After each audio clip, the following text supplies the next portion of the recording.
Jadi buat Andi, Ya. Direktur Bita. Waduh. Wira, Komisaris apa komisaris? Oke, kemudian urut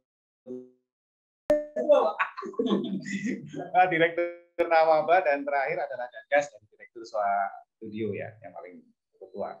Jadi yang pertama itu bahwa ini nanti Elena dan Fabian akan saya minta menjadi anchor jadi ini untuk menghubungkan antara teman-teman dengan para bos-bos ini nanti ya. Mereka kalau magang seperti apa. Nah, contohnya adalah saya udah telepon sama Dodi kemarin di ICOM.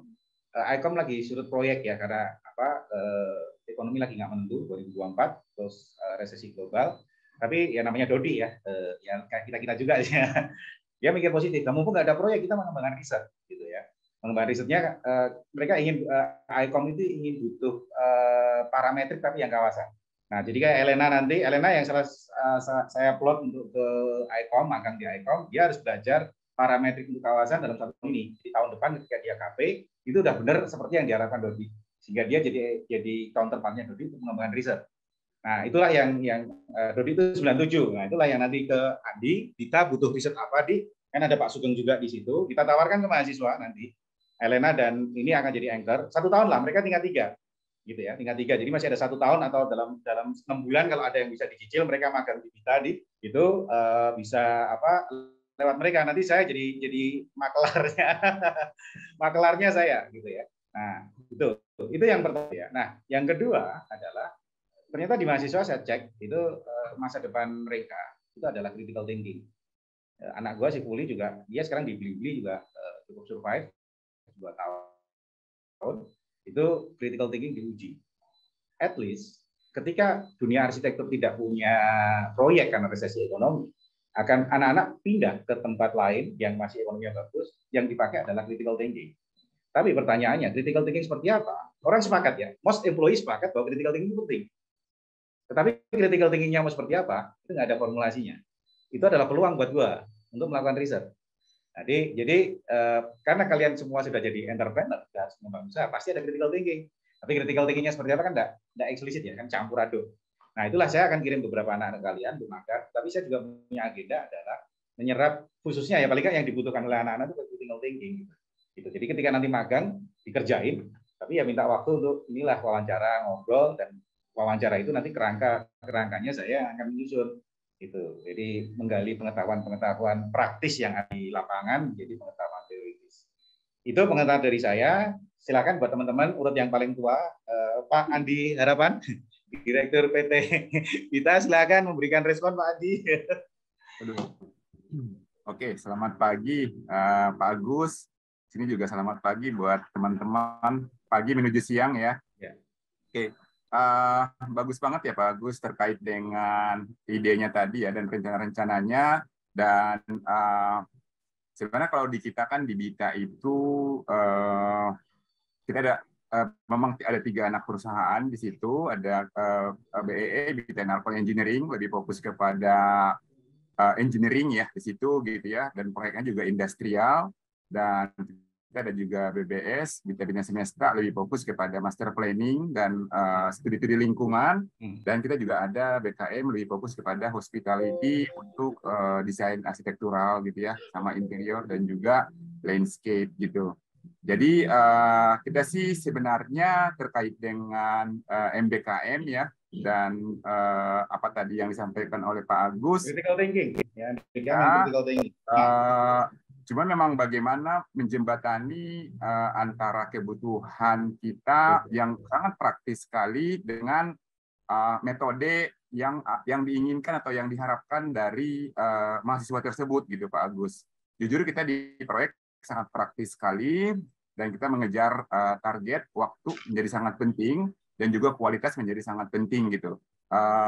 Tinggal bagaimana mencari jenis pekerjaan atau misalnya apa yang bisa dikerjakan, jangan sampai nanti keterlibatan ini atau isu-isu ini menjadi beban tambahan gitu buat kami juga gitu di praktisi gitu. Dan ya, itu yang tidak kita harapkan juga gitu Pak Agus gitu. Jadi kalau bisa ada kesinambungan antara kedua belah pihak ya kita dengan senang hati gitu Pak. Misalnya nih terkait dengan regulasi. Gimana Pak? Yang R&D yang risikonya kecil. Nah, R&D. ya, Tapi jadi R&D-nya riset industri ya, riset yang kepake buat praktis. Beda dengan riset saya di pengetahuan di kampus yang lebih banyak Nah, pengetahuan. mencari isu-isu utama apa yang mau dikerjakan itu yang agak susah gitu Pak Agus. Jadi Siap. karena jujur sih di kita di kalau profesi ya benar-benar praktis gitu Pak. Kalau kita yang dibutuhkan apa? Misalnya kayak kemarin saya telepon Mbak Dodi di Quadratura. Mas, tolong kalau mahasiswa yang bisa Revit Mas, gitu kan. Dodi bilang parametrik tapi kawasan ya. Kalau kita apa kira-kira yang apa ya? Apa ya? Kemampuan sama. apa yang dibutuhkan Kita juga ada Revit, cuma saya nggak tahu jadinya kan kayak Draftman gitu. Apakah itu yang dibutuhkan? Yang dibutuhkan dari gitu. Gitu. Kalau Arif kalau sekedar Draftman kan sayang gitu, misalnya hanya gitu-gitu aja gitu. Hanya itu yang dibutuhkan untuk eksekusi kegiatan ini gitu Pak. Atau bikin proposal. Nah itu yang Andi yang sebetulnya nanti sebagai direktur ini ada tenaga kerja murah.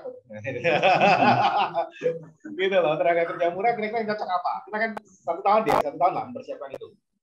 Apa apa, kamu kan bertarung di depan ya, pasukan cadangan yang bisa aku siapkan, pasukan cadangan yang aku siapkan seperti apa? Makanya aku siapkan. Karena kan kita harus bersaing kan, berkompetisi kita. Nah, itu yang jangan sampai nanti ya jadinya hanya sekedar membantu begitu aja gitu ya. Saya juga belum tahu nih mau isunya apa nih yang mau dibawa dan bisa kita berikan di praktisi dan memanfaatkan ke mahasiswa gitu ya.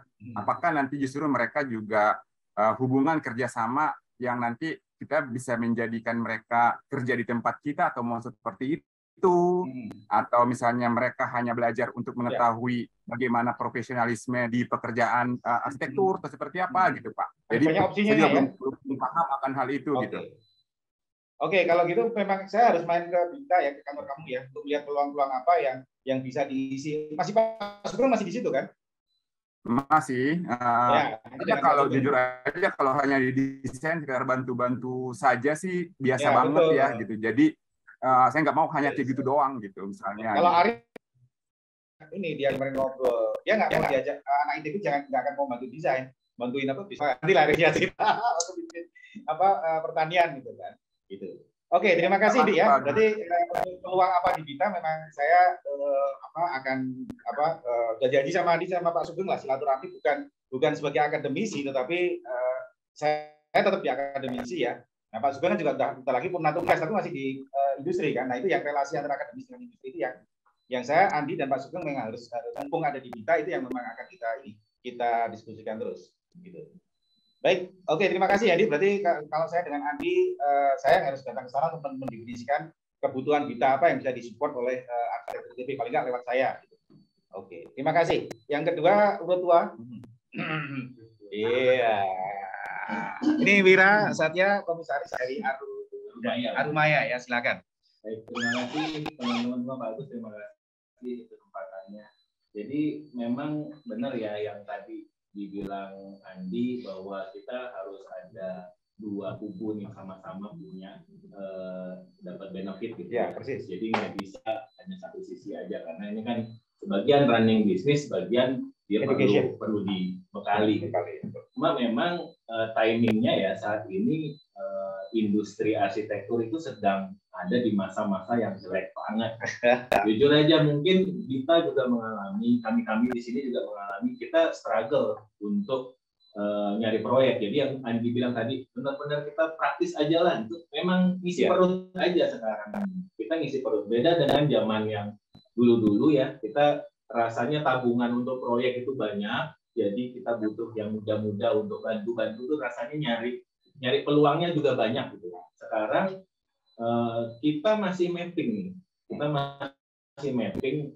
gimana caranya supaya kita bisa struggle di tengah gempuran teknologi informasi ya. Sekarang aja tergeser. Kalau zaman dulu yang muda-muda ini untuk bisa terekspos itu susah sekali. Zaman saya mau bikin konsultan susah setengah mati. Sekarang yang muda-muda udah dengan teknologi informasi sekarang semua internet begitu hebatnya.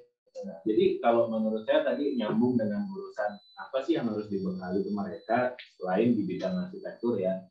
rasanya mungkin kita harus mulai aware dengan teknologi. Kita mulai aware dengan teknologi, jadi mahasiswa itu dibekali sudut pandang marketing di bidang arsitektur, karena sekarang kita nggak punya formulanya. Coba kita nanti tanya masing-masing teman-teman di sini, gimana caranya dapat proyek. Persis gitu. Itu kita nggak punya formulanya. Yang ada hanya siapa yang orang TI nggak bisa ngasih tahu. Kalau kita bicara sama TI, kesulitannya begini. Saya kebetulan dosen saya di TI ya. Prodi. Jadi saya sempat tanya juga untuk yang basicnya desain, gimana sih rumusnya? TI itu kan dia industri. Nggak bisa. Pertama, karena desain itu susah untuk didelegasikan. Jadi pada saat satu prinsipal begitu dominan, contohnya ya tadi saya sempat diskusi sama teman-teman ya. Contohnya Tantiklam lah. Misalkan Tantiklam ini out, selesai masanya, siapa yang bisa ganti habis. Banyak lagi lah. Kalau Urbani mungkin dia sudah terus ya ada regenerasi. Lepas. Meskipun nggak kayak gitu juga ya. Aku dengar apa juga nggak kayak gitu, suram juga Urbani. Itu problem yang di dunia konsultan atau di dunia praktisi arsitektur yang real. Mungkin gini, kita nggak bisa kasih sekarang nih ke Pak Agus atau ke teman-teman mahasiswa atau teman-teman. Kita butuh sharing lebih banyak untuk breakdown dulu problem realitanya seperti apa sih. Karena kan gini, selama ini mahasiswa harus punya mimpi yang besar. Tapi mengenal realitanya juga perlu, penting banget mengenal realitanya, karena kita sekarang sebagai praktisi sedang menjalani itu ya. Artinya begini, kenapa visi selalu ada visi misi gitu ya. Visinya harus jauh ya, gede, mimpinya gede, tapi misinya ini tergantung sama kondisi. Sekarang di masa pandemi dengan ekonomi lagi hancur-hancurnya, misi kita berubah. Misinya gimana, kayak praktisnya lah. Kita ngisi perut dulu, proyek apa aja singkat lah. Ini sempat pertanian, udah makin jauh lah. Tapi kita tetap nyari benang merahnya. Nah, mungkin rumusan-rumusan itu perlu brainstorming lebih banyak. Karena saya jujur aja internal di perusahaan, waktu awal-awal pandemi kita segala macam. Dari urusan peternakan, pertanian, jual bawang, macam-macam. Semua isu kita bahas. Artinya bukan putus asa ya, kita beruntung realistis.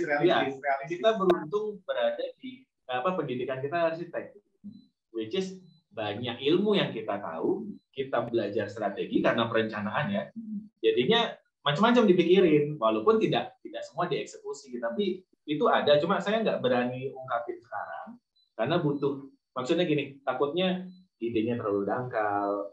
Terus belum masih banyak belum konkret lah. Kalau bahasa inovasi masih butuh validasi ya. Betul, karena kita nggak bisa sampaikan itu ke mahasiswa terus jadi pikirannya terlalu luas, ekspektasinya udah kadung ada, terus ternyata kita sendiri belum yakin gitu.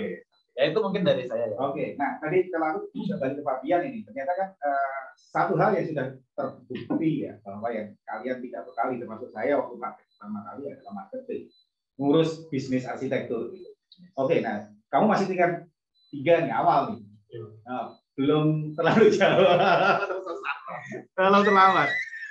Lo ada ini nggak dengan komentar seperti itu yang sudah kepikir nih? Aku biasanya ini challenge ide anak-anak langsung spontan gitu. Yang fresh mungkin punya. Ya, kamu kan ini masalahmu ke depan ini. Kalau ada saya. Ini kan masalahmu ke depan ini. Dan realita latihan itu seperti ini. Lo punya ide atau punya respon seperti apa ya? Yang saya sebagai dosen kamu, saya akan carikan jalan nanti kan.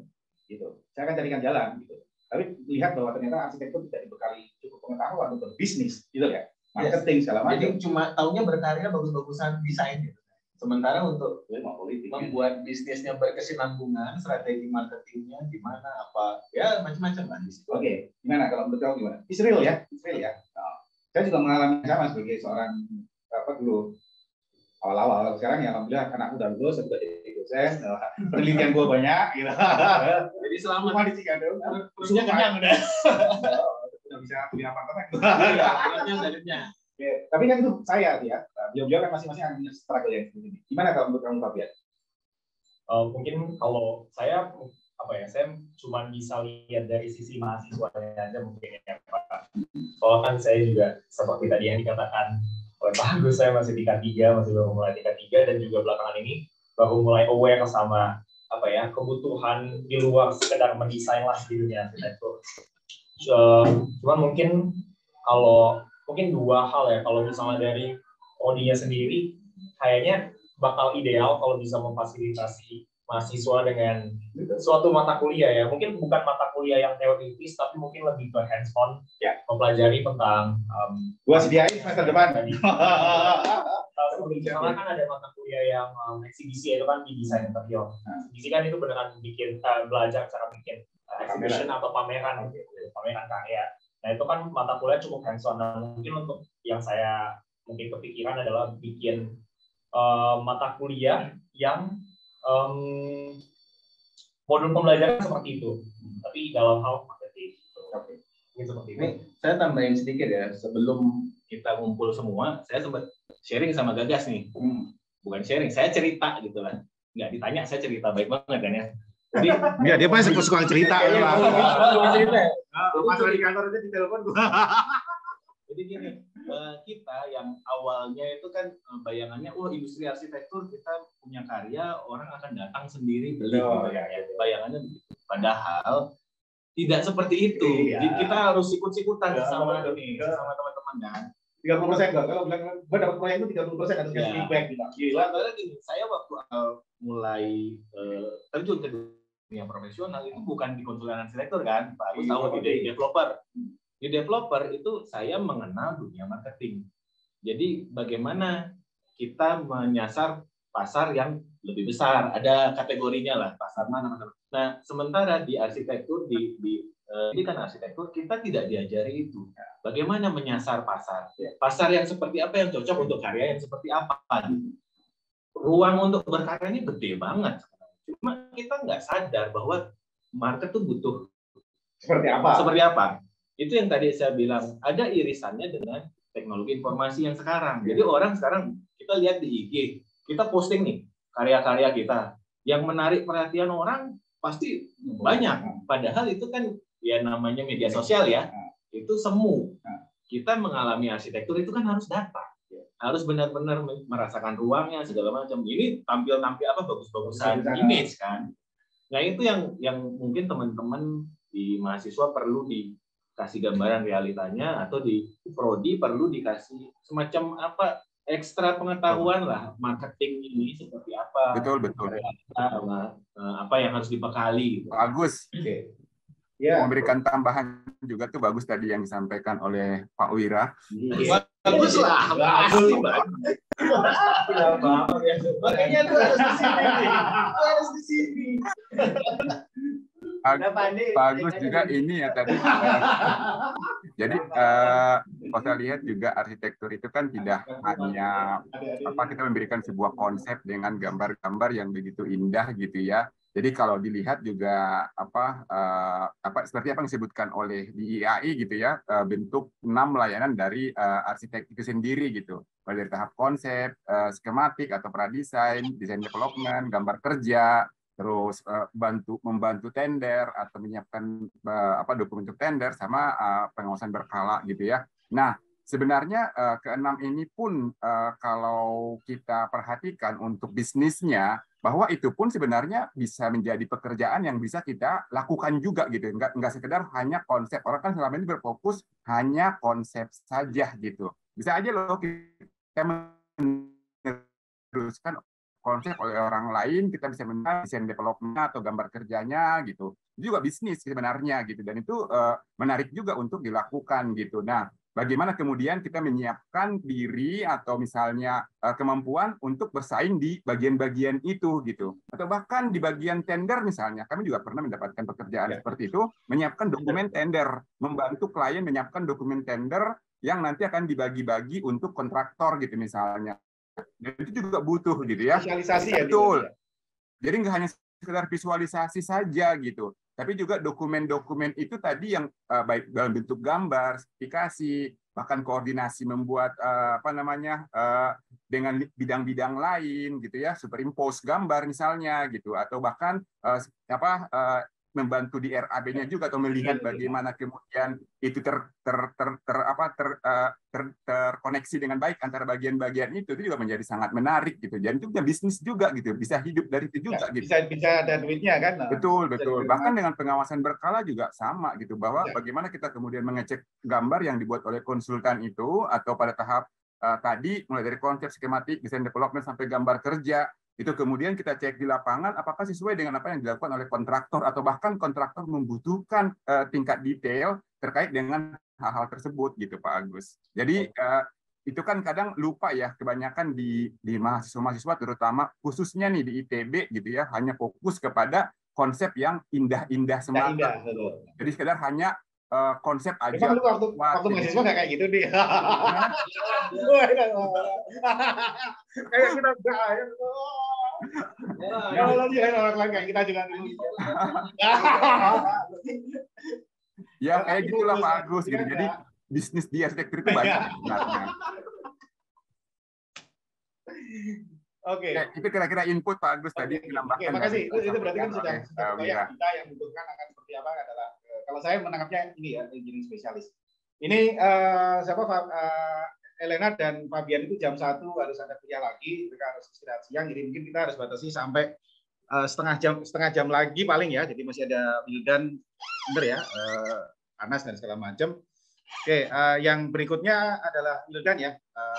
Sorry Will, apa harus dipersingkat ya, terutama yang terkait dengan Elena dan yang sama gua, kita bisa habis ini bisa makan bareng nanti.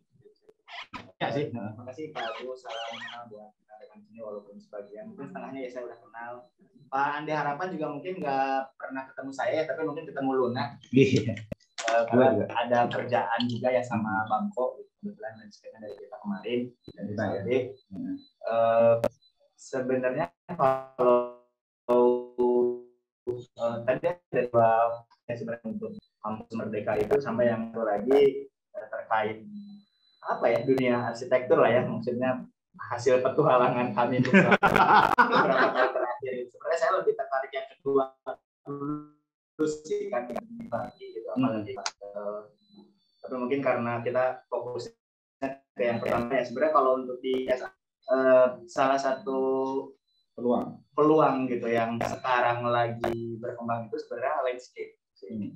Jadi apalagi dengan pandemi kemarin ya, orang makin aware dengan ruang luar gitu, tidak hanya sekedar ruang luar yang urban design mungkin bisa mengakomodasi itu, tapi secara sustainability mungkin landscape lebih mendalami itu. Nah, kebetulan di SAB sendiri 3 dari 4 co-foundernya itu landscape kan. Jadi itu yang bikin sebenarnya kita kayak sekarang jadi lebih banyak project landscape gitu kan. Jadi ya salah satunya sama Bangko sempat gitu. Terus yang sudah mulai repeat order dalam tanda kutip itu Urbani gitu.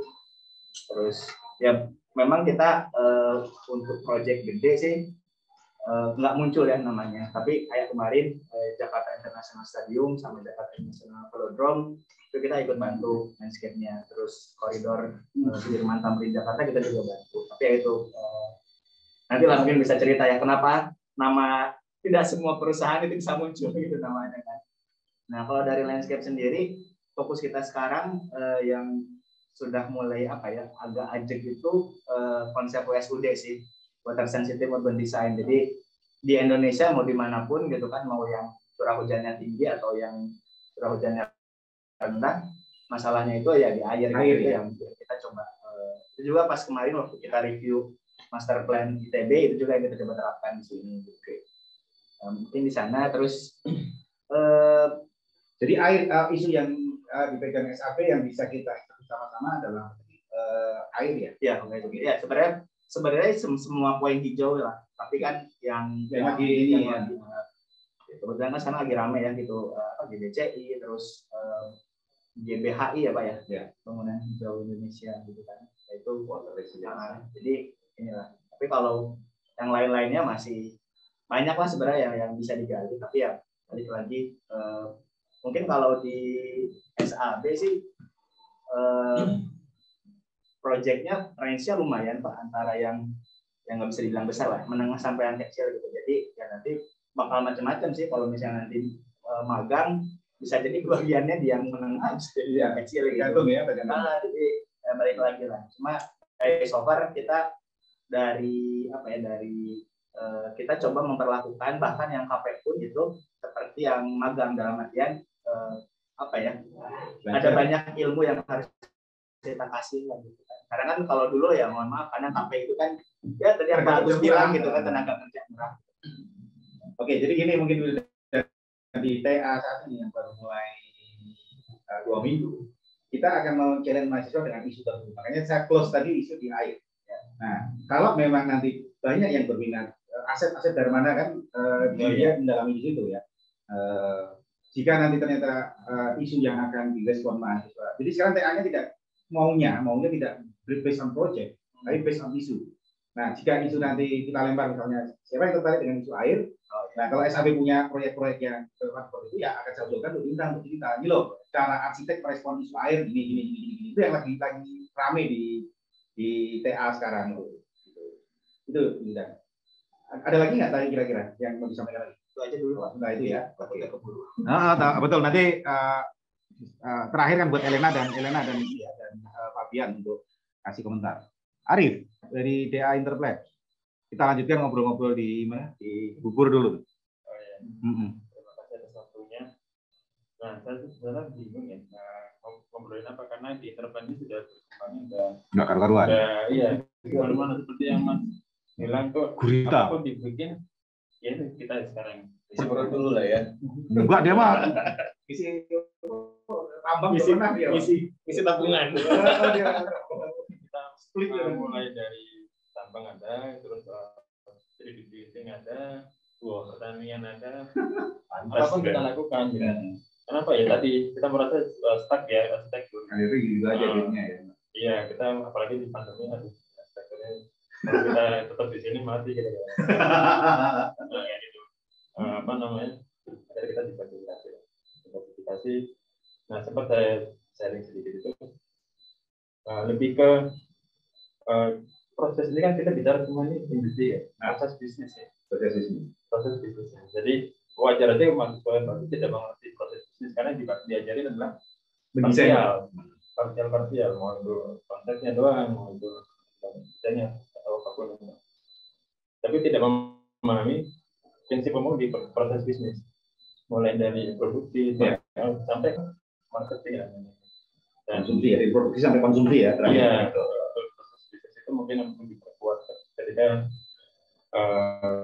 kita menuntut seorang mahasiswa baru memahami bisnis. Kalau mereka mau mungkin nggak menuntut ya, tapi kan mereka harus survei. Jadi bukan dosennya yang menuntut. Itu bagaimana kampus membagi mereka untuk langsung terjun gitu.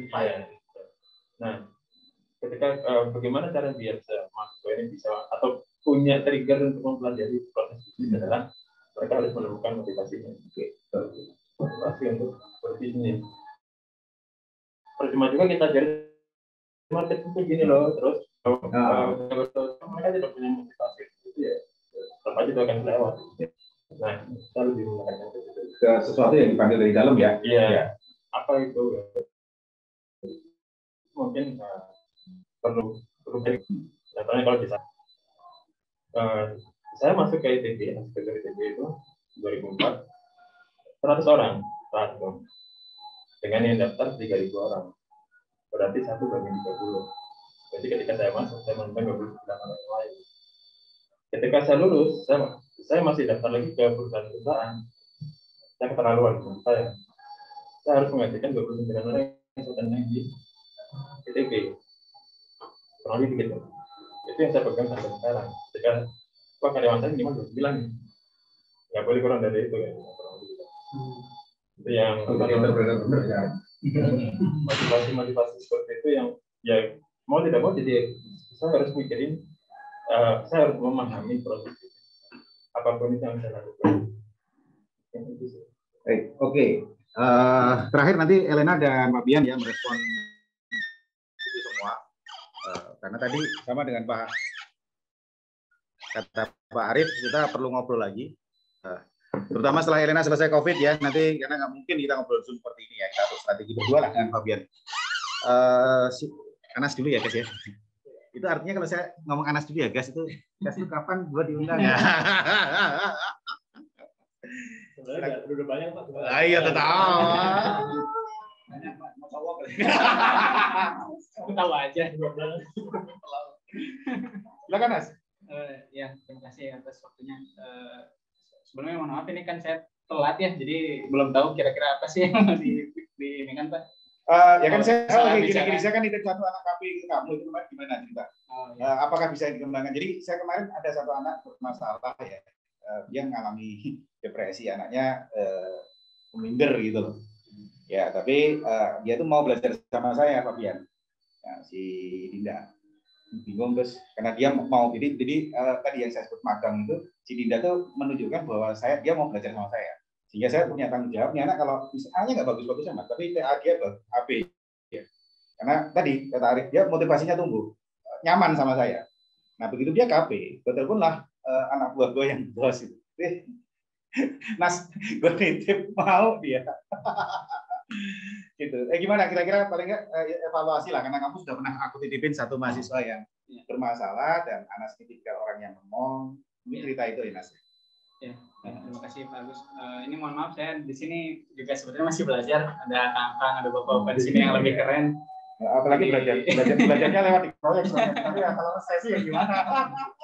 Izin memberikan tanggapan saja barangkali ya. Jadi memang kebetulan waktu itu Pak Agus menitipkan salah satu mahasiswa yang untuk KP ya. Karena memang sebelumnya di kantor kita sih sering ada yang KP juga dengan UGM, Unibrau macam-macam lah. Nah, yang ITB belum pernah karena memang dari dulu saya tuh merasa kalau anak ITB KP di tempat saya tuh ada ketahuan jeleknya gitu. Kata-kata gitu. Tapi ya karena memang waktu itu Pak Agus minta tolong dan insya Allah kayaknya sih bisa gitu ya. Untuk itu ya kita cobalah untuk belajar bareng gitu. Nah, sebetulnya ada dua hal barangkali ya kalau terkait mahasiswa tersebut sih. Itu di luar ya Pak ya. Cuma mungkin saya mau cerita sedikit terkait apa yang saya sedang alami sekarang. Jadi kebetulan sudah pernah mengerjakan proyek yang diinisiasi oleh pemerintah juga yang dilakukan oleh swasta. Nah, yang saya lihat di pemerintah ini ada beberapa problem terkait pembiayaan biasanya. Jadi sekarang itu model yang disenangi oleh pemerintah itu pekerjaan konsultan individu. Jadi bukan konsultan yang di-hire tapi orang yang di-hire gitu. Saking duitnya nggak ada pemerintah. Nah itu yang agak terasa juga sebetulnya buat kita bagaimana caranya kita bisa mengatur itu gitu. Kemudian yang kedua yang terkait swasta ini sekarang juga sebetulnya di luar swastanya tersebut ya mungkin ada beberapa peraturan yang mengharuskan bahwa perencanaan itu harus menggunakan BIM gitu. Nah, itu udah mulai terasa, jadi ada beberapa requirement yang mengharuskan bahwa dia menggunakan BIM. Nah itu juga mungkin yang sedang kita coba kejar ya? Karena kebetulan memang ada juga Revit ya tadi. Kalau di kita Revit gitu Pak. Nah itu juga sebetulnya permintaan ini nggak cuma di dalam negeri, tapi ada juga di luar negeri. Nah, yang di luar negeri juga kalau bisa kita akomodir, mending kita akomodir gitu, supaya bisa dapur ngebut. Betul. Nah itu meskipun istilahnya itu kan kerjaan-kerjaan subkon, jadi diambil-ambil dulu gitu untuk hal tersebut. Dan itu juga menjadi pengalaman juga buat kita untuk mengubah sistem kerja gitu yang tadinya zona nyaman yang menggunakan CAD pada umumnya gitu. Sekarang udah mulai pakai Revit. Nah mungkin itu sih sebenarnya yang sedang saya alami Pak, dan itu juga mungkin saya coba share lah ke teman-temannya ya, itu juga kita lagi kerjain bareng Pak. Baik, terima kasih. Ini yang terakhir untuk para founder, ya guys.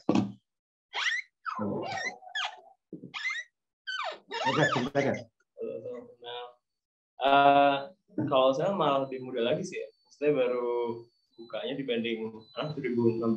2017 saya 2020 pas pandemi banget. Paling kalau misalnya untuk sharing tentang apa yang dibutuhkan sama perusahaan dan pas banget sih Pak, karena udah ada yang magang KP anak ITB 2 orang bisa ya. Jadi saya juga sebenarnya udah ngeliat sambil belajar juga sih gimana harus saya ngebimbing gitu. Jadi kalau misalnya yang saya tangkap itu sebenarnya di studio kalau di luar dari bisnis yang lain sebenarnya. Kenapa saya sepakat sama Bapak Wira. Bahwa sebenarnya jangan kan gagas gue aja dipengaruhi dia kalau status dia anak wali tuh. Nggak, maksudnya tadi ngomong tentang gimana suatu studio itu pasti personal sekali kan. Ya. Nah tapi yang menjadi kesusahan adalah mendelegasikan itu gitu. Nah tapi kalau misalnya kita ngelihat institusi zaman dulu lah, misalnya kayak Bauhaus atau kayak Bauhaus kayak gitu, itu sebenarnya kan walaupun memang semuanya pada akhirnya punya individu, punya kuasa individu masing-masing, cuma ada suatu prinsip yang diajarkan gitu kan, di bawah gimana dia bisa menyatukan industri dan lainnya dengan art, dengan arsitektur itu yang kelihatan. Terus gimana kalau misalnya orang-orang luar juga diajarkan proporsi-proporsinya gitu. Nah mungkin harusnya di studio Indonesia sebenarnya yang kurang adalah narasinya, gimana menuliskan prinsipal itu maunya apa gitu. Jadi ketika orang masuk ke dalam suatu studio, dia ada suatu langgam yang bukan langgam ya, maksudnya kayak cara berpikir atau proses mendesain yang sebenarnya sudah quote-unquote baku gitu. Walaupun sebenarnya cara prosesnya bisa nyebar kemana-mana gitu. Nah, makanya kemarin waktu anak magang di tempat saya, sebenarnya saya udah punya kayak ada buku gitu Pak, amanat suatu studio. Jadi kayak isinya adalah prinsip-prinsip suatu studio. Jadi kayak tapi masih cerdas-cerdas doang. Kita selalu menggunakan itu untuk ketika misalnya mendesain nih, kita bilang bukan ini nggak enak gitu, tapi ini nggak sesuai dengan narasi buku yang kita sudah saya bukan ajar kan, yang sudah saya tuliskan gitu. Nah, dan ketika itu dia juga mengingatkan saya, Kak ini kayaknya nggak sesuai deh dengan yang harus saya. Jadi pada akhirnya itu mempertajam si karakter dan mungkin belum terlalu terlalu spesifik sih, masih kayak rules desain yang normal gitu. Tapi jadinya makin lama kan makin tajam, makin jelas, dan hal itu yang pada akhirnya ngebuat karakter. Dan ketika ada karakter akan lebih mudah untuk dijual kan, dibanding kita ngejual satu hal yang di Pinterest juga udah banyak gitu. Dan kalau misalnya kita punya satu narasi yang cukup, kita bisa mengedukasi staff kita, juga bisa mengedukasi klien. Karena klien ini sebenarnya edukasi klien tentang taste itu seperti apa seharusnya. Nah itu harus muncul dari narasi tadi. Makanya kalau misalnya saya munculkan dari anak magang, sebenarnya karena itu kan di luar dari project, ya itu nggak ngasih duit. Menuliskan narasi itu nggak ngasih duit, tapi untuk long termnya sebenarnya mungkin ada hasilnya gitu. Jadi kalau ada anak magang saya sekalian belajar, sekalian juga untuk mengaplikasikan itu. Jadi ya win-win lah lagi sama magang. Ini gagas baik ya orangnya. Enggak kok. Yang baik itu dia. Enggak ya. Yang baik itu anak. Tapi ini apa? Itu salah tempat magang. Gerombolan bukan baik. Kalau dia berpikir out of box gitu, dibanding Wira sama Gagas itu berpikirnya out of box gitu loh. Gitu. Kalau dibandingkan 2/2 memang dia baik dibandingkan.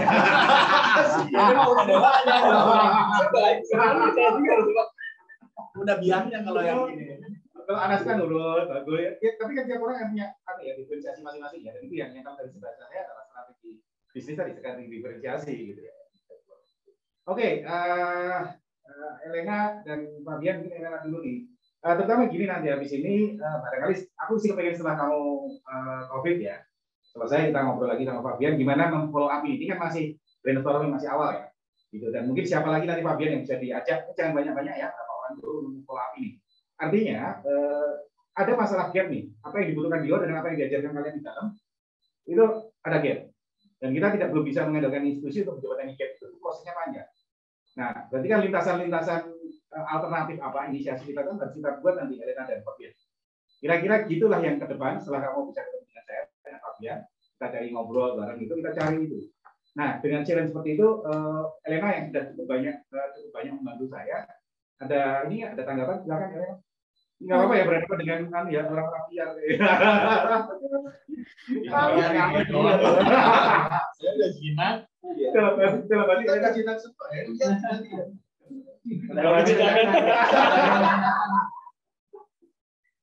Silakan Elena. Iya, makasih Pak untuk diskusinya hari ini, kakak-kakak dan bapak-bapak sekalian yang udah banyak pengalaman ya di sini, kan kami juga masih tingkat 3 gitu, masih butuh gambaran-gambaran. Tadi ada beberapa sih yang saya tangkap itu yang tentang realita sebenarnya gitu di luar sana, gimana proyek arsitektur itu sekarang mulai menurun, dan kayak akhirnya tuh gimana sih kehidupan di arsitektur kita gitu sebagai arsitek nantinya. Terus kedua tuh realita di mana mahasiswa banyak yang lebih berfokus pada konsep yang estetikanya yang tinggi dan sebagainya, tapi kurang melihat sisi dari bisnisnya gimana tuh untuk mencari uang gitu kan ya. Nah terus jadi diperlukan ada pengetahuan tentang bisnis, tadi bisa dari yang dijelaskan oleh Fabian juga, usulan untuk membuat suatu mata kuliah untuk mengajarkan mahasiswanya lebih dalam mengenai bisnis di arsitektur atau setidaknya tentang manajemen, marketing seperti itu.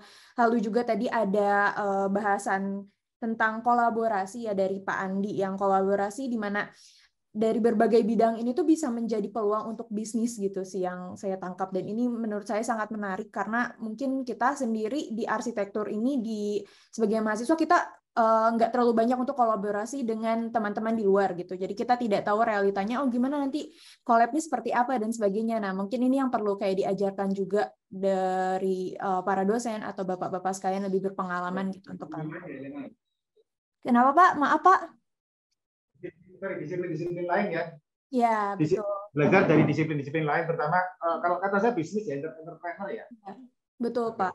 Dan satu lagi mungkin tentang teknologi ya. Tadi beberapa kali disinggung kalau misalnya ada kebutuhan untuk BIM dan juga CAD gitu untuk sekarang ini gitu, di mana nanti ada juga tentang peran teknologi untuk bisnis, untuk arsitektur, itu kayak hubungannya, irisannya di marketing atau sebagainya, itu yang perlu dipelajari juga sih, bisa secara mandiri ataupun nanti bakal diajarin sama bapak-bapak sekalian. Itu sih Pak. Mungkin dari saya seperti itu Pak sejauh ini.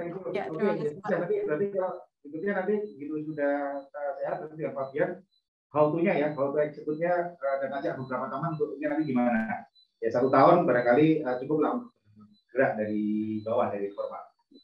Elena itu udah banyak ngobrol dengan saya, Fabian. Jadi saya curiga omongan dia tuh banyak kepengaruh sama saya gitu loh. Jadi kita butuh yang masih fresh lah, ya baru kenal saya pertama kali tadi pagi gitu ya. Jadi pandangan terakhir dari Fabian yang masih masih fresh bagi seorang mahasiswa itu apa yang bisa kamu pikirkan merangkum ini semua, dan follow up-nya seperti apa, terutama men-challenge tadi bahwa di forum ini akan kita lanjutkan. Silakan Fabian. Baik Pak, terima kasih. Mungkin kalau dari saya sedikit banyaknya mirip sama Elena ya Pak. Cuman yang saya lebih nangkep itu kan mungkin kalau untuk memenuhi kebutuhan yang tadi dibilang mungkin seperti cara mendesain landscape ya, itu kan harus terjun ke bidangnya dan itu proses yang panjang.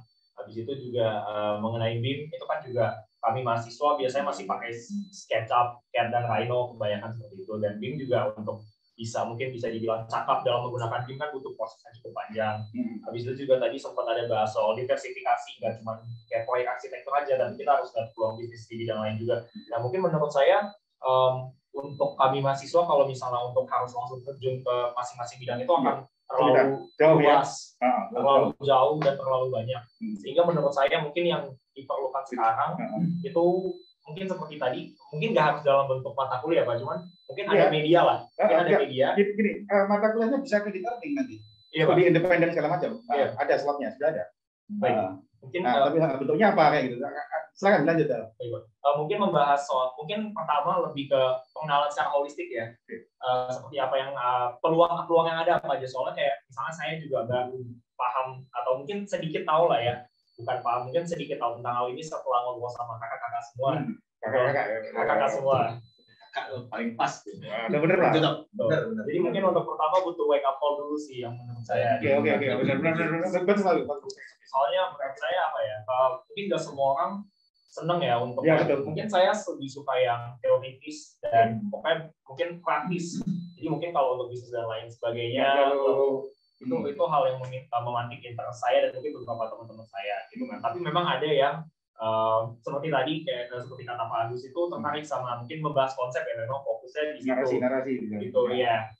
Jadi menurut saya mungkin yang pertama dibutuhkan itu yang untuk sekarang ya Pak, menurut saya adalah media untuk mengenalkan mahasiswa media ya, ke banyak apa ya, bahwa bidangnya itu nggak cuma sekedar mendesain konsep bagus aja sih Pak. Mungkin diversifikasinya perlu diajarkan kepada kalian mahasiswa. Gitu, Pak. Baik, jadi ini nanti makanya direkam ya Elena nanti karena ini judul mata kuliah, kalau mata kuliahnya juga apa juga opsinya ada studi independen misalnya ya. Berapa SKS kita tentukan ada mulai dari 2, 3, 4, 5 sampai 6 bisa diambil. Nah, berarti kan kita sudah mulai nih. Tinggal kalian nanti kredit earning-nya seperti apa. Gitu. Jadi next berikutnya kan tadi membuat satu media ya. Saya sepakat gitu ya Elena, saya sepakat bahwa the next adalah membuat satu media. Saya juga kepikir kayak gitu, bahkan namanya juga ketemu untuk Archiceo gitu, Archiceo ya, atau Archeotek nggak tahu lah. Jadi memang mendidik apa ya, apalagi sekarang usaha itu mudah jadi cepat. Mengajarkan diversifikasi bukan ada poin. Jadi tidak mengajarkan. Jadi kredit earning itu ya kayak kita mengajarkan bahwa ada tangga opsi gitu.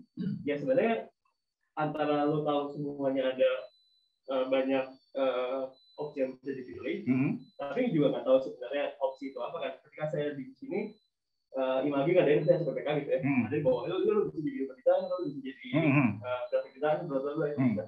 Tapi ya karena cuma dikasih tahu nama, karena emang nggak mungkin diajarin indeks semuanya kan. Jadi pada akhirnya ya udah tahu aja gitu. Nah mungkin dibanding mengajarkan diversifikasi mungkin lebih ke problem solving nggak sih maksudnya? Saya belum tahu, masih mencari juga. Makanya riset kan, ini kan riset saya.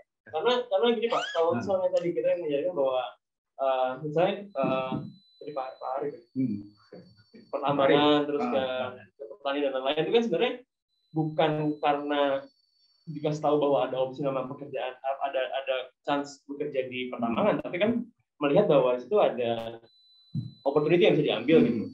Nah yang penting adalah mengenali opportunity-nya, bukan tahu bahwa di situ ada bisnis pertambangan itu.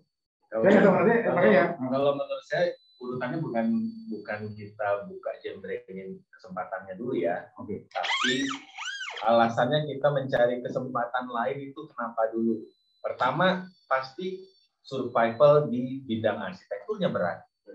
Itu yang kenapa saya tadi menekankan bahwa pentingnya pemahaman atau kita punya ilmu marketing di dunia arsitektur supaya survive dulu, kita tidak out dari core-nya gitu. Jadi ini kan sekarang kita mau bisnis apa yang lain tuh karena merasa aduh stuck nih di sini. Tadi Bang Arif kan bilang supaya nggak stuck terus. Kenapa kita takut stuck? Sementara banyak yang di arsitektur melesat terus gitu. Nah, jadi sebagai pengusaha kita tuh memang jadinya harus punya opsi gitu. Nah, mungkin untuk adik-adik mahasiswa kita tidak buka dulu opsi yang jauh banget dari arsitektur gitu. Jadi kita makanya alasan kenapa kita buka opsi itu kan kita harus tahu dulu masalahnya kenapa gitu. Nah, makanya marketing supaya berkesinambungan dulu bisnis arsitektur gimana caranya. Nah, disitulah karena gua juga bukan mahasiswa, maka yang tahu apa yang dibutuhkan mahasiswa makanya harus mahasiswa. Jadi memang berikutnya nanti Elena dan Fabian lah yang akan banyak ya setelah banyak ini terus mau apa mana yang cocok buat kalian itu lah ya. Kalau yang saya sampaikan apa yang bisa saya berikan karena sebagai seorang akademisi peran saya adalah memberikan kerangka teoritis terhadap suatu kekacauan identitas. Oke, makanya saya pede kenapa kok berani mengambil itu banyak karena saya punya kerangka teorinya gitu. Jadi dan pendekatannya memang tidak dikasih teori dulu, nanti nggak ngerti, tapi memang masuk ke dalam kekacauan. Istilahnya apa sih uncertainty. Nah, setelah itu baru tahu dengan setelah dia tahu uncertainty-nya seperti apa. Karena saya akan punya kerangka untuk kerangka itu pun juga nggak gampang menjelaskannya. Saya paham menjelaskannya, tetapi untuk apa saya paham buat saya, tapi untuk menjelaskan ke anak-anak itu tidak mudah, butuh iteratif lama sekali.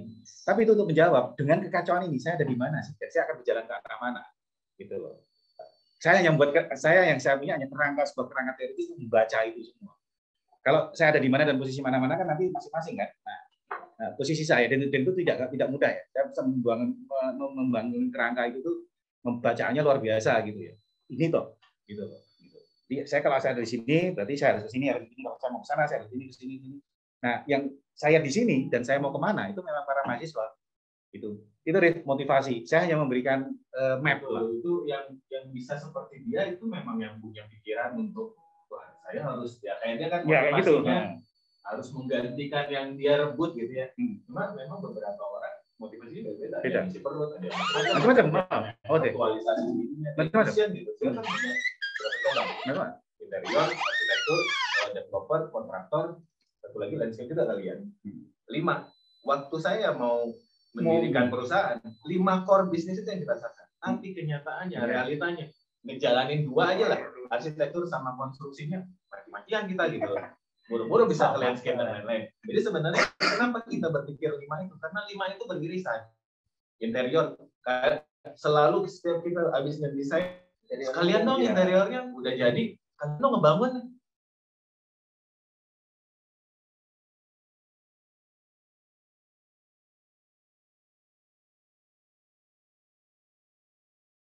Barulah, pertanian lah apa. Saya sampai jualan bawang. saking merasa, wah, ini di arsitektur kita bakal survive nggak ya? Gitu.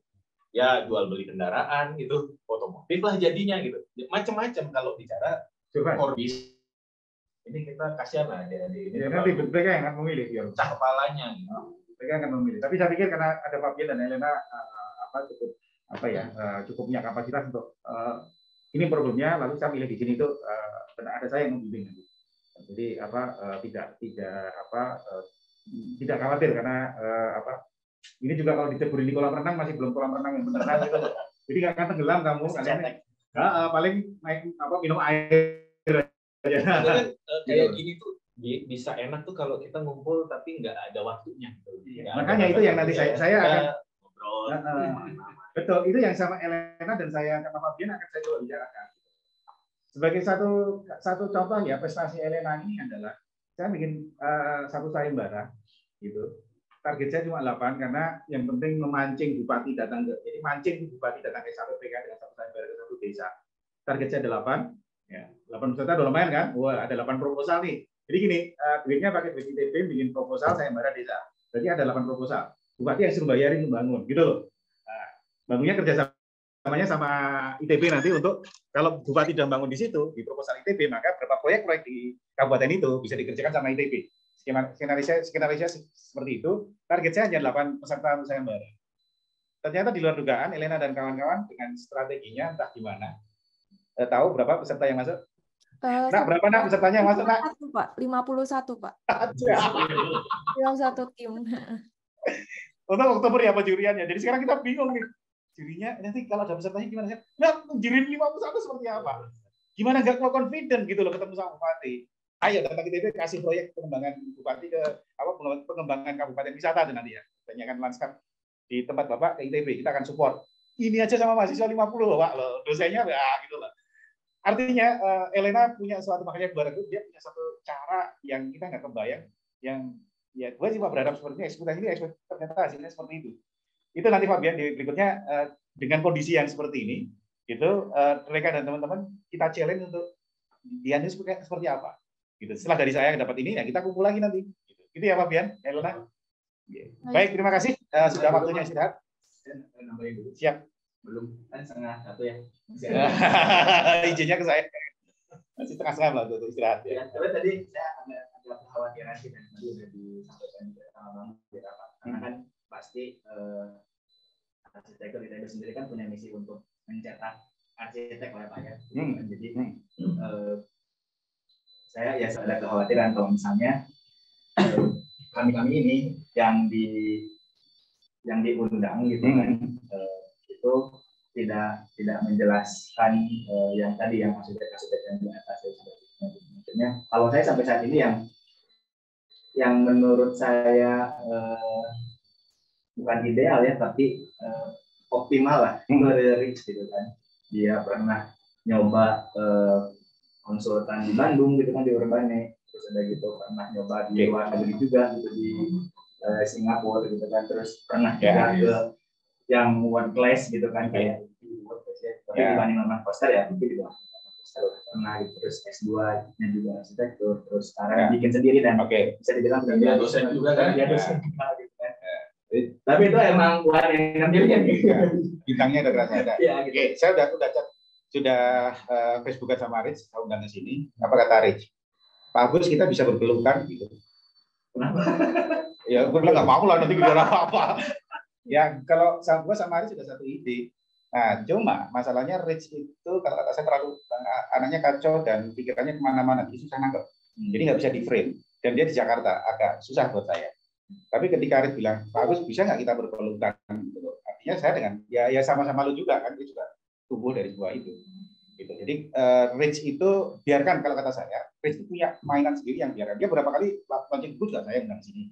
Berapa kali nanti waktu jadi Syahim Barat dia bilang di sini. Tetapi terlalu kerdil kalau dia harus kita frame. Sementara isu ini butuh frame, butuh mengajarkan yang sesuatu yang umum. Jadi kalau dengan Rich saya akan memilih untuk ngamati dia ada di mana sekarang. Kalau di Facebook dia kan sekarang lagi senang-senang sama anaknya ya. Itu nanti dia bikin apa lagi, Pak Ahmad itu dia bikin apa? Bukunya satu. Jadi saya ikut di following Rich. Only follow, not framing, karena dia terlalu gede untuk di frame. Nah itu, tapi maksudnya kan ini lebih bukan dari kasih tapi untuk teman-teman yang tingkat 3 ini. Saya tuh udah undang Rich untuk jadi advisory board di sini, tak diterima atau enggak?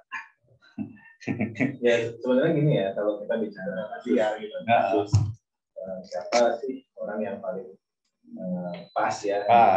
Memang banyak banget ya. Memang nggak cuma sih, tapi salah satu aja. Ya Rich udah saya tidak ada kita nih. Ya, Rich itu ya dalam jangkauan karena teman main ya, teman main. Cuma di Jakarta. Jujur aja nih, kita yang sebagai teman mainnya. Sekarang dia tuh udah mana? Beyond. Udah jauh banget. Kita gue ini masih satu grup sama dia. Grup pasta, tahu nggak pasta? Mungkin kalian nggak tahu. Pasta itu grupnya kita kuliah lah. Dia sempat masuk. Tapi kita nggak ada yang sakit hati gitu. Karena kita ya Rich lah. Dia berada sama ya. Dia udah terlalu jauh. Sementara kita masih ya gini, masih bisa dalam jangkauan saya lah. Tapi memang gini, saya juga rencananya mau ketemu Rich. Ya sebenarnya minggu lalu. Sebelum tahu kalau bapaknya meninggal kan, sama Budi mantan ketua G, Budi Hermawan kan, Budi Hermawan juga, CEO juga, dan karyawan dia bantu karyawan dia. Tapi kan dia bukan arsitek, bukan dia, makanya nggak saya undang kayak si siapa, Rizwan kan, Rizwan kan di luar arsitek, makanya nggak gua undang. Arif ini dia dosen soalnya gua undang. Dia berdua masih arsitek. Kalau yang di luar itu nggak berani. Nah sebenarnya memang tadi yang dibilang benar ya. Kita nggak berani. Harusnya membekali adik-adik ini yang masih dalam core-nya. Jadi artinya gini, kita ini kan ya bisa bilang mediocre lah gitu ya. Dari bisnis. Ada yang sudah achievement-nya jauh lebih bagus yang mungkin kita pengen dengar nih dari sudut pandang dia. Apa yang kita tanya, pertanyaan-pertanyaan kita juga mungkin ada jawabannya di dia. Gitu. Cuma memang untuk dia datang dan share sama kita tuh susah. Frame-nya harus mulai membangun frame itu nggak gampang. Harus berapa kali ngobrol. Kalau saya kan kenapa saya mau datang? Karena cuma terpanggil aja. Misalnya adik ini, gue susah loh gitu. Gue susah nih di industri. Gue pengen cerita supaya mereka lebih siap dari kita, gitulah dari kita pada saat dua. Jadi artinya kalau kita manggil yang udah jadi itu dia cerita yang sukses gitu loh. Nah ini perlu diimbangi, makanya oke ini sekarang ya. Dia dengar dari yang kayak kita nih, ya kayak saya lah gitu ya, yang susahnya mengelola perusahaan kan. Ya. Mungkin suatu saat kasih sudut pandang yang lain lah. Mimpinya supaya tetap terjaga, gitu. Tapi misinya biar mereka sendiri ya. Memang betul. Ini yang nanti betul. Justru kalau dari saya, biar malah yang pentingnya adalah justru ketika di pendidikan inilah mereka harus menyatakan saya mau kemana, meskipun nanti jalannya akan diuji ya. Nah, disitulah yang karena kan gini, saya sama Rich itu kan satu studio, teman main banget. Kita memilih aliran yang berbeda. Pada saat 2000 itu kan peralihan antara teknologi komputerisasi dengan manual. Saya kuatnya di manual, Rich nggak bisa apa-apa.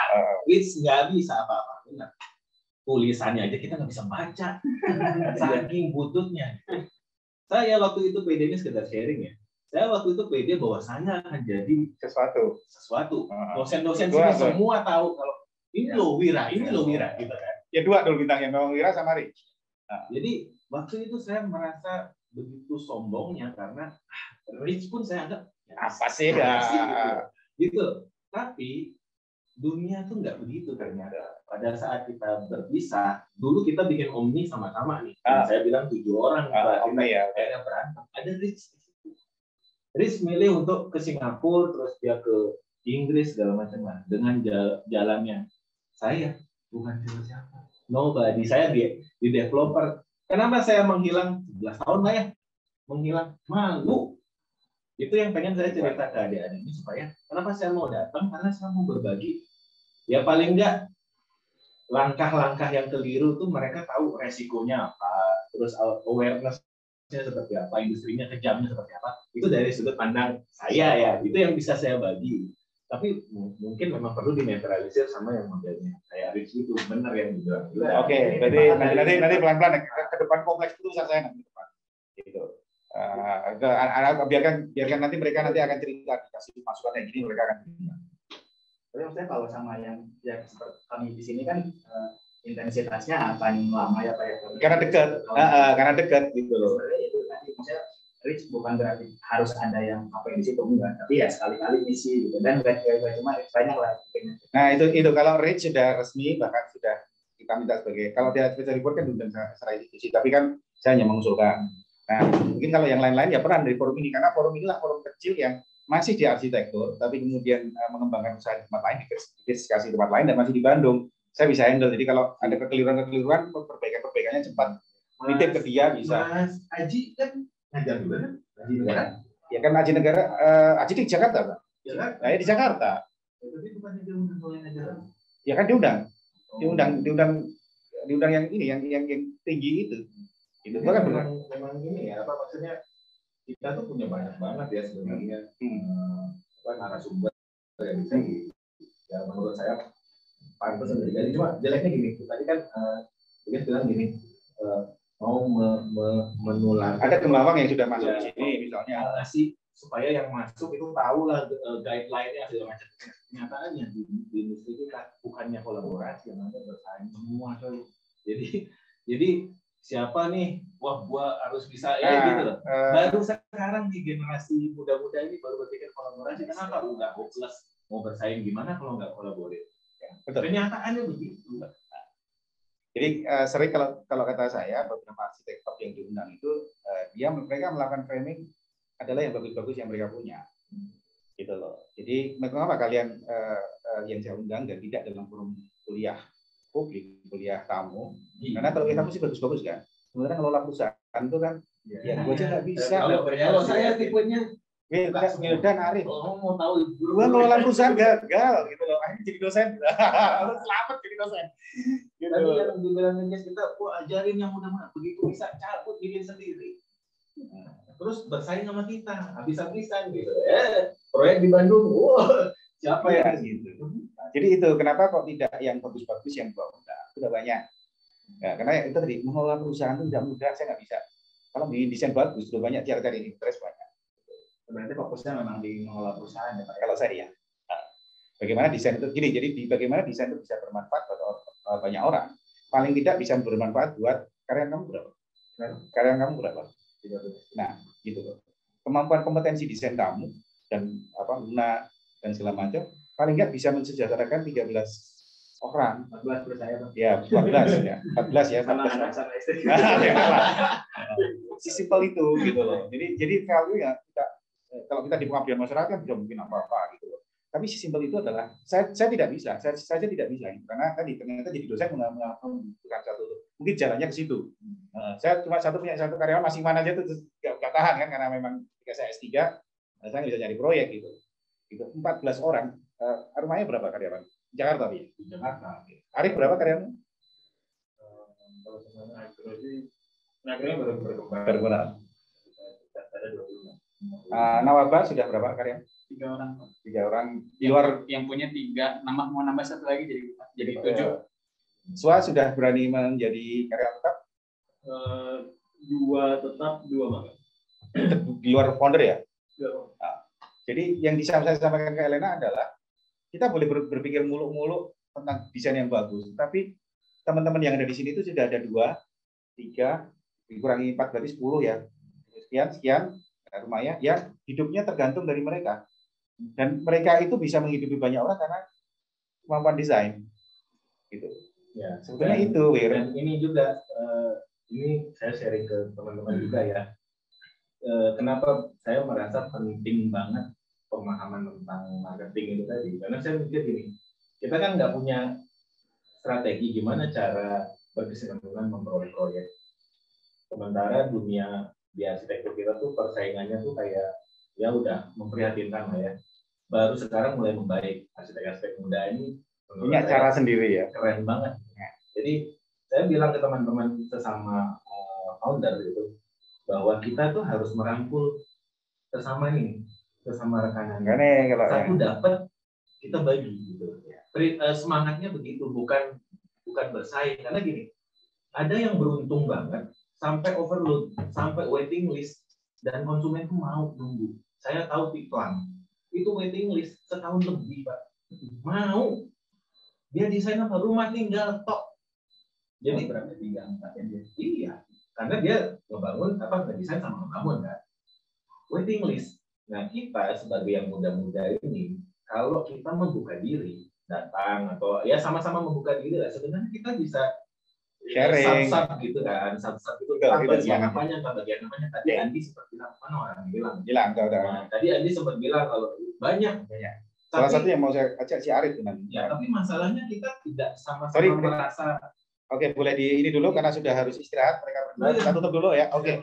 Baik, karena habis ini kayaknya ngobrol kayak gitu harus kita bawa. Nah, nanti ntar PR dulu dia. Kebetulan dia ketua kelas saya, jadi SKS tambahan, tapi tenang SKS tambahan kok, nggak masuk SKS gua. Kita keluar lah, makan lah gitu loh. Baik, saya tutup. Terima kasih buat Elena dan Fabian, silakan istirahat. Masih ada PR buat kalian berdua. Mereka berdua mahasiswa kelas saya, jadi bisa saya kontrol. Tapi ini tidak bagian dari kelas, ini SKS-nya di tempat lain. Wah, saya teleponan sama Dirmawa, bisa Mas? Wah, gitu. Jadi Dirmawa nanti yang akan menjamin kegiatan kita bahwa kalian dihargai dengan SKS yang memadai. Beda dengan yang ini ya, beda dengan yang Elena yang sebelumnya itu sudah ada plotnya sendiri. Baik, saya tutup pertemuan kali ini. Buat para mahasiswa silakan istirahat. Buat para ini kita pindah dan kita akan beracak-acakan lain. Saya tutup sesi ini. Assalamualaikum warahmatullahi wabarakatuh.